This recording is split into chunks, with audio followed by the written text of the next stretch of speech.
দলের বিরুদ্ধে বিস্ফোরক পোস্ট আর ভরসা নেই দলের ওপর। আগে ঘরের জঞ্জাল সাফ করব, না হলে রাজনৈতিকভাবে শহীদ হব। সোশ্যাল মিডিয়ায় এমনই বিস্ফোরক মন্তব্য করলেন ওনার বিধায়ক অমরনাথ শাখা।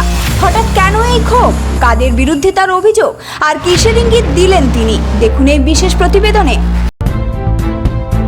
নমস্কার বন্ধুরা, আপনারা দেখছেন voice of Bankura, presented by Damodar green wheel, বাঁকুড়ার বিশ্বস্ত ইলেকট্রিক স্কুটির ঠিকানা।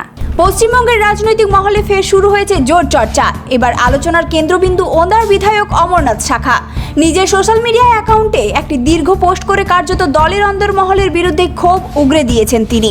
পোস্টের শুরুতেই অমরনাথ শাখা লিখেছেন, বহুদিন ধরে মুখ বুজে সব সহ্য করছি, আমিও রক্ত মাংসের মানুষ, সহ্যের সীমা আছে। বহুদিন ধরে আমার উপর ষড়যন্ত্র চলছে, এবার এর শেষ দেখেই ছাড়বো। এরপরই আরও বিস্ফোরক অভিযোগ। বিধায়কের দাবি, তিনি বিষয়টি দলের নেতৃত্বকে একাধিকবার জানিয়েছেন, কিন্তু তাতেও কোনো ব্যবস্থা নেওয়া হয়নি। তার কথায়, দলকে জানানোর পরেও এসব চলছে, যখন তখন আর ভরসা নেই দলের ওপর। সবচেয়ে তাৎপর্যপূর্ণ অংশে তিনি লিখেছেন, এই নোংরা খেলায় শহীদ হলেও হব, কিন্তু কাউকে ছাড়বো না। আগে ঘরের জঞ্জাল সাফ করব, নইলে রাজনৈতিকভাবে শহীদ হব। এতেই শেষ নয়, পোস্টে আরও লেখা হয়েছে, বহু কষ্ট করে নিজের জীবনটাকে পার্টির পদতলে সঁপে দিয়েছি, অথচ আজ আমার উপর ষড়যন্ত্র হলেও দল কোনো ব্যবস্থা নিল না। আমি তো আর দলকে নিয়ে ব্যবসা করি না, দলকে ব্ল্যাকমেল করি না। যারা দলকে ব্ল্যাকমেল করে ব্যবসা করে, এখন তারাই দাপিয়ে বেড়াচ্ছে।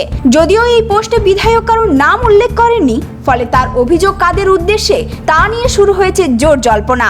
বিজেপির অন্দরে কি বাড়ছে গোষ্ঠীদ্বন্দ্ব, নাকি অন্য কোনো কারণে এই বিস্ফোরক পোস্ট, সেই প্রশ্নই এখন ঘুরপাক খাচ্ছে রাজনৈতিক মহলে। তবে বিধায়কের এই পোস্টের বিষয়ে জেলা বা রাজ্য বিজেপি নেতৃত্বের পক্ষ থেকে এখনো পর্যন্ত কোনো আনুষ্ঠানিক প্রতিক্রিয়া সামনে আসেনি। পোস্টে করা অভিযোগের বিষয়ে সংশ্লিষ্ট অন্য পক্ষের বক্তব্য এখনো পাওয়া যায়নি। ওনার বিধায়ক অমরনাথ শাখার এই সোশ্যাল মিডিয়া পোস্ট ঘিরে এখন তুমুল রাজনৈতিক চর্চা। তার অভিযোগের পর দল কি পদক্ষেপ নেয় এবং এই বিতর্ক কোন দিকে মোড় নেয়, সেদিকেই এখন নজর রাজনৈতিক মহলের। এই ধরনের গুরুত্বপূর্ণ খবর সবার আগে পেতে আমাদের চ্যানেলটি সাবস্ক্রাইব করুন আর ভিডিওটি শেয়ার করতে ভুলবেন না। আপনার মতামত কমেন্টে জানান আর লাইক শেয়ার করে ভয়েস অফ বাঁকুড়ার পাশে থাকুন।